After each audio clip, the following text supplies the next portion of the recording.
What's up, Taiwan? I'm Sandy Chu with 10 minutes of news from here in Taiwan and around the world. Taiwan's military has announced it'll be establishing 5 new coastal brigades. This comes just weeks after Taiwan's legislature decided to extend the length of military service. The formation of the new brigades is the latest in a growing list of measures Taiwan has announced to bulk up its defense capabilities. Jaime Ocon has the updates. As China continues to increase its military pressure on Taiwan, the country continues to prepare its combat readiness.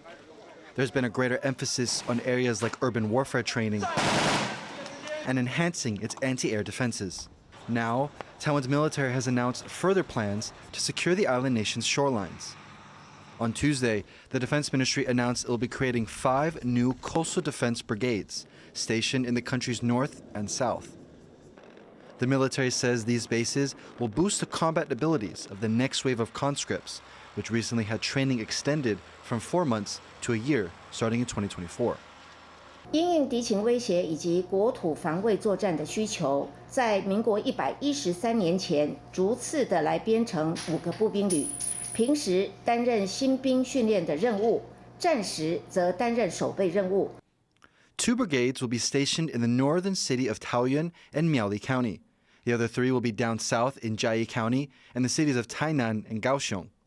Security experts say that positioning these bases along the western coast of the country is key to defending against a potential invasion from China.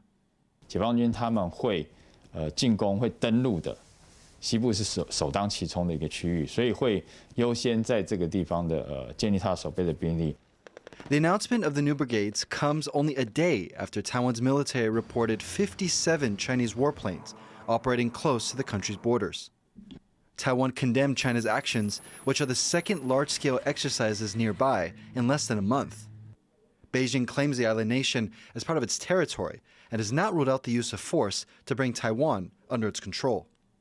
Analysts say that these kinds of actions, particularly in the skies above Taiwan, are an unnecessary escalation of an already volatile situation. And I think it's absolutely necessary that we pay close attention to what China is doing, and we condemn this behavior as what it is, which is a military pressure campaign in violation of international norms.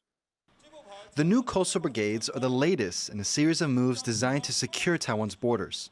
And as China seems set to continue ramping up its military presence in the Taiwan Strait, neither side wants to be the first to let down their guard. Rick E. and Jaime Ocon for TaiwanPlus. A Chinese invasion of Taiwan would fail, but there would be a huge cost to all sides. That's according to war games run by a Washington, D.C. think tank. The Center for Strategic and International Studies ran war games modeling a Chinese amphibious invasion of Taiwan in 2026. It found that Taiwan survived a self-governing democracy in most scenarios, but its economy was deeply impacted, and China and the United States also suffered heavy losses when they fought over Taiwan. The think tank argued that the costs and risks for both China and the US mean they should both want to avoid war. Matthew Kansian, one of the authors of the report, said for Taiwan to hold onto its autonomy in the event of a Chinese invasion, the following was needed. First, Taiwan must resist. If Taiwan capitulates immediately upon invasion, like Denmark or Thailand did in World War II, then there's nothing that the U.S. can do in order to reverse that capitulation. Second, the U.S. must quickly commit its own forces to direct combat operations against China. If there's no U.S. commitment whatsoever, we estimate that it would take about 2 or 3 months for China to conquer Taiwan if Taiwan resisted to the best of its abilities, but that success on China's part is inevitable. There's no Ukraine model for a Taiwan war. We can't simply try to resupply Taiwan and give them weapons during the war because China will be able to intercept any sort of shipment. Taiwan's President Tsai has called on a visiting group of German politicians to help maintain regional order. 10 parliamentarians from Germany's Free Democratic Party are in Taiwan on a 4-day trip, a visit that Beijing has already criticized. As well as meeting President Tsai, the delegation is also set to visit Hsinchu Science Park in northern Taiwan, a hub for the country's semiconductor industry. Speaking at Taiwan's presidential office, the German delegation's leader said Russia's invasion of Ukraine was a wake-up call and a key motivation for their visit to Taiwan. And so for us, it's very important. That's the reason why we come to your country, to your wonderful island, to say the world that we stand close together as democratic states. Taiwan's legislator has passed an amendment to national property law that aims to fight real estate speculation. But while advocates for housing reform believe it's a good first step, it may not be enough to solve the country's housing crisis. Yu Jing Huang has more. 条文修正通过。 A moment that many hope will change Taiwan's overheated property market. The country's legislature passing new rules designed to curb speculation. Taiwan's housing market took off during the COVID-19 pandemic, with loose monetary policy around the world making it easy for people to take out big loans. But the rapid increase in prices also saw many buying houses only to sell them on a few months later. The government hopes the changes to the existing Land Rights Act will clamp down on such practices.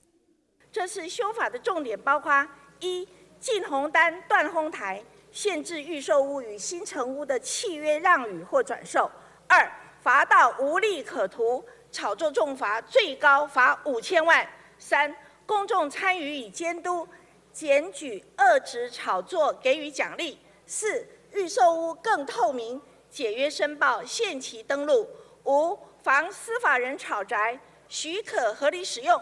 禁止短期交易。 The amendment has been welcomed by organizations advocating for housing reform, and they are closely watching how it will work in practice. 这一次三读通过的条文里面，绝大多数的条文都不会立即实施，也没有写实施日期。那是因为内政部它必须要去制定相关的执法跟一些平台的建制，这个执法它的内容 跟它的时程是我们需要关注的。 While it may curb property speculation, the amendment to the Land Rights Act may not be of much use to those wanting to get onto the property later. Taiwan's average house price-to-income ratio is 9.58, meaning the average person would need to work for 9 years without buying anything else to buy a home. That's the ninth worst ratio in the world. 那对于很多青年来说，他其实就是买不起房子。对，那打炒房只是让他买不起的房子不要再继续往上炒。所以接下来其实也包含的租屋市场，比方说透过囤房税、租屋登录等等的模式，其实它是对于青年来说更实际的改革方案。 As it stands, the amendment is certainly welcome news for potential home buyers. But it doesn't provide a quick fix for Taiwan's sky-high house prices. Patrick Chen and Yu Jing Huang for TaiwanPlus. A Taiwan Health Ministry employee has been arrested on suspicion of leaking people's health insurance data over the course of 13 years. Police took the subject in for questioning on Monday night and released her on about $3,000 bill on Tuesday. She has been named in local media as Xie Yulian. Investigators are looking into whether Xie leaked the personal information of government intelligence officials. It's unclear how much data Xie allegedly took or what she did with it. If she's charged and found guilty, she faces a prison sentence of up to 3 years. 2 other people were also arrested and released without bail. A new kind of folding basket has been unveiled at a low-temperature fruit and vegetable wholesaler in Taipei. The collapsible plastic crate, which costs about 65 US cents each, is part of a drive to improve the transportation of agricultural goods and reduce losses in the supply chain.